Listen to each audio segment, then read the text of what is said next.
Kalian tahu gak apa itu demam tifoid?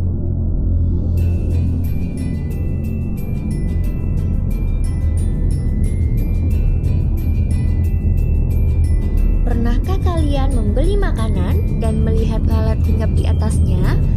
Rasanya sepele, tapi bisa berbahaya loh. Salah satunya adalah risiko terkena demam tifoid. Demam tifoid, dikenal juga sebagai tipes, adalah penyakit infeksi yang disebabkan oleh bakteri Salmonella typhi dan Salmonella paratyphi. Bakteri ini menyerang usus dan menimbulkan demam berkepanjangan. Perbedaan antara bakteri Salmonella typhi dengan bakteri Salmonella paratyphi yang pertama bisa dilihat dari penyebab penyakitnya. Salmonella typhi merupakan penyebab penyakit tipes atau typhoid fever, sedangkan Salmonella paratyphi menyebabkan paratipes atau paratyphoid fever. Masa inkubasi Salmonella typhi berlangsung lebih lama, yaitu sekitar 7 hingga 14 hari. Sementara Salmonella paratyphi cenderung muncul lebih cepat, yaitu 1 sampai 10 hari. Dari tingkat keparahannya, infeksi Salmonella typhi biasanya lebih berat dengan gejala yang lebih parah dan komplikasi yang lebih sering terjadi. Sebaliknya, infeksi Salmonella paratyphi umumnya lebih ringan dan komplikasi lebih jarang ditemukan.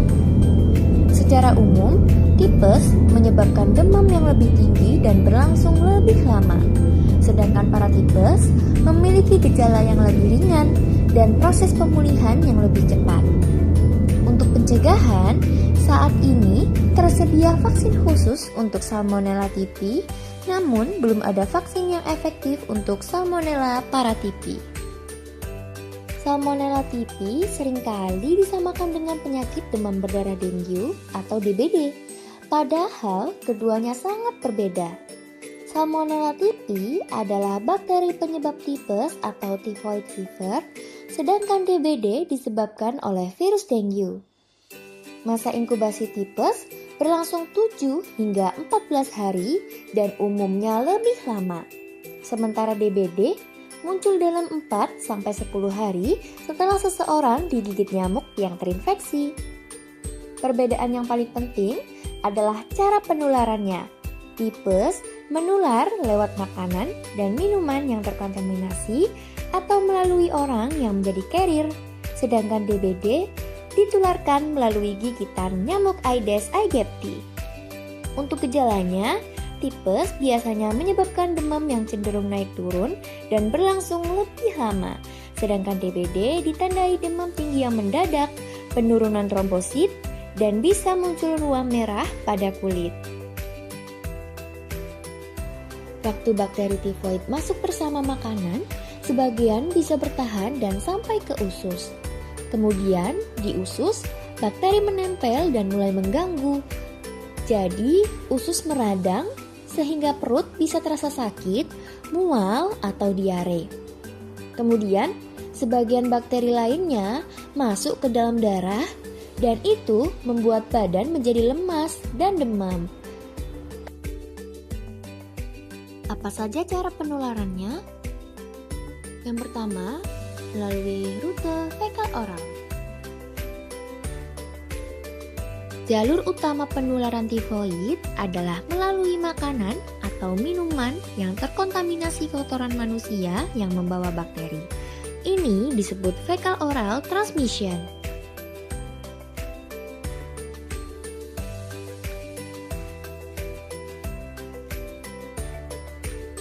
Ketika seseorang buang air besar sembarangan, feses yang mengandung bakteri Salmonella typhi menjadi sumber penularan. Lalat yang hinggap di atas feses tersebut dapat membawa bakteri di kakinya dan juga permukaan tubuhnya. Saat lalat berpindah ke makanan atau peralatan makan, bakteri ikut berpindah dan dapat menyebabkan penyakit tifoid pada manusia. Cara penularan yang kedua adalah melalui 5F, yaitu food, finger, vomits, flies, dan feces. Yang ketiga, muntahan penderita. Jika muntah tidak dibersihkan dengan benar, kuman bisa menyebar ke tangan, benda, atau makanan di sekitarnya. Karena itu, muntahan harus dibersihkan dengan hati-hati dan tangan dicuci memakai sabun. Gejala demam tifoid. Seseorang yang menderita tifoid biasanya demam tinggi lebih dari 3 hari yang naik turun, sakit kepala, mual, muntah, gangguan buang air besar, dan lemas hebat. Faktor risiko demam tifoid meningkat di daerah dengan sanitasi buruk, banyak sampah terbuka, dan makanan yang tidak ditutup, sehingga mudah dihinggapi lalat.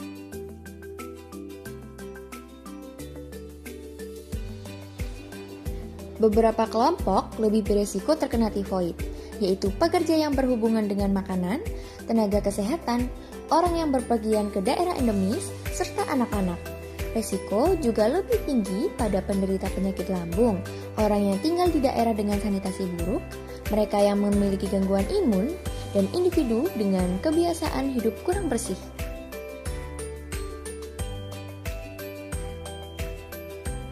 Lalu bagaimana ya cara pencegahannya? Yang pertama, tutup makanan dan hindari jajanan yang terbuka.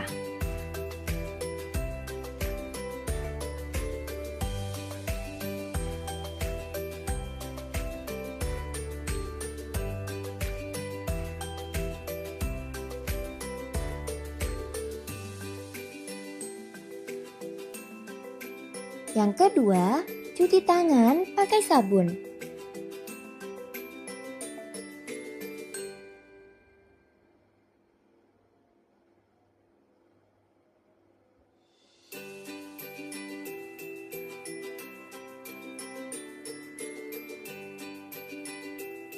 Yang ketiga, pastikan air minum kita bersih ya.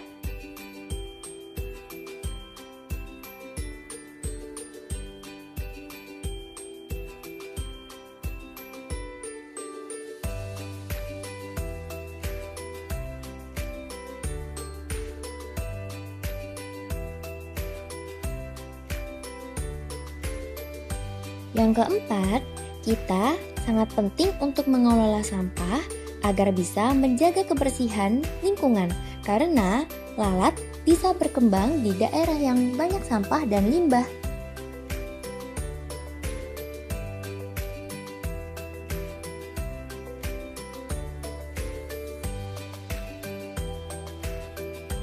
Dan yang terakhir, jangan lupa mengikuti vaksin tifoid.